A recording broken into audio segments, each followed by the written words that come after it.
Alright, there's a calculator that you can use to calculate your position sizing and leveraging. So it makes you know how to use leveraging, and it helps you know that leveraging is not something that you should be disturbed about. What you just have to be disturbed about is your risk. That's this crypto calculator, Afibie crypto calculator. It's on the Play Store. I guess it's also on the App Store too. So let's wait for the app to open.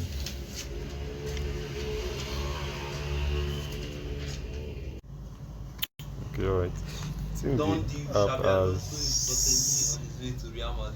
the app has a glitch, something like that. But you can use it offline. Yeah, I guess so. So it's very simple. Now you have a trade you want to take, maybe a trade given a signal given to you by someone, or a signal analyzed by you.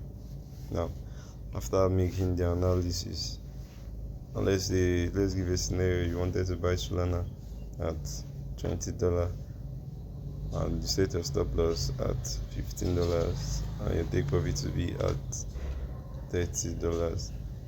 Now, that's a long trade, that's a buy, right? Yes. So the first thing you should know is your equity. That's your total capital. If what you add as your total equity is $1,000, and what you plan on risking for every trade you take is 2%, you make sure your equity, what is written there in your equity, is $100. So very important. That's the first thing you should do. So make sure your equity is $1,000, which that's what we have there. Now make sure your risk, you put the risk. So every trade you take, the risk you take is 2%. So always, that's the most important part of a trade, the risk you take. So you're taking 2% per every trade. Now the entry price, you're expecting Solana to get to $20 first. So that's the entry price, 20. That's the exact price. And your stop loss, you're setting your stop loss to be, let's say, $16.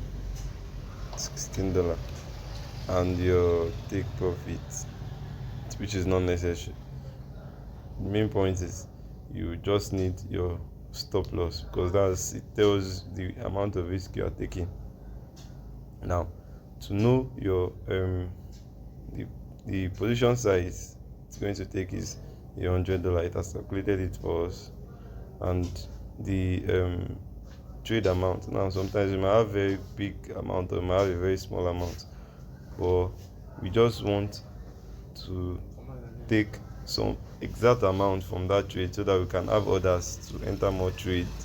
Or we don't like when a lot of amount is being removed from our trade, from our equity. Like a scenario being, maybe you had it $100, and for every trade you want to take, you want to make sure that the traded amount is $5 and your risk is $2. Or some might even want their traded amount to be smaller than the risk they are taking. It's up to them, maybe because of the numbers of trade they want to take. So it's up to you. So if you want your traded amount to even be a dollar, it's still possible. What happens is your leverage increases, because don't forget, leverage is them borrowing you some certain amount, so that the exact amount you want to use to trade can cover up for your position size. Now, since your position size is $100, if you want to use one that's $1 to take that trade, then that means you need 10x leverage, so that your traded amount is going to be equal to the position size. Don't forget, your position size is your traded amount times your leverage gives you your position size, like I explained before. So to get our leverage, we just need to put the exact amount we want to put in that trade. So let's say if you had $1,000, you want to just put $10 into the trade, and don't forget, 2% of $1,000 is $20. Yes, I guess so. That's why you're risky. But the amount you want to put in the trade is less than the amount you are using to enter the trade. So it means that your leverage is going to be 10x. So the leverage you are going to use for that trade is 10x. Once you set all these things, set your leverage to be 10x. Once it gets to this exact price, $16, it means that all you are going to lose, let's say the trade goes against you, what you're going to lose is going to be 2%. That's what, $20. And let's say the trade goes your way, you can also calculate from your trading view, you can calculate your risk to reward ratio. So it's what you risk, you calculate your reward.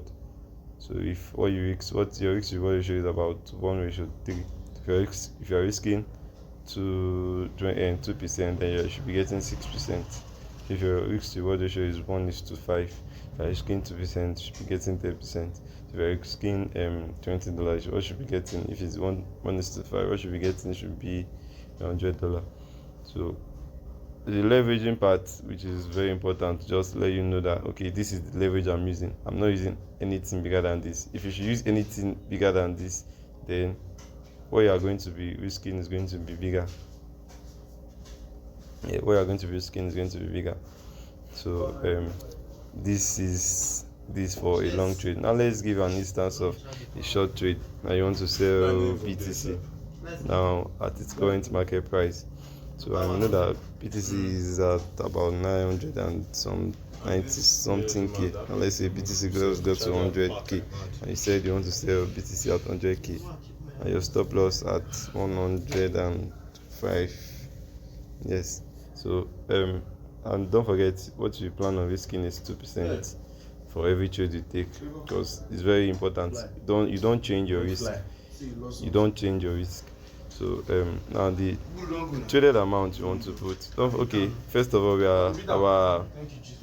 our position size is given to us. Our position size is $400, and now you want to use $10 to enter that particular trade. We are going to be using 40x leverage. Now this is very important, because when you know the leverage you use, you don't really care whether you're on isolated or cross. Most people will even leave theirs on cross. Why? Because they already calculated their leverage, and they know that for any reason, since they've set their stop loss, they are only going to risk what they plan on risking.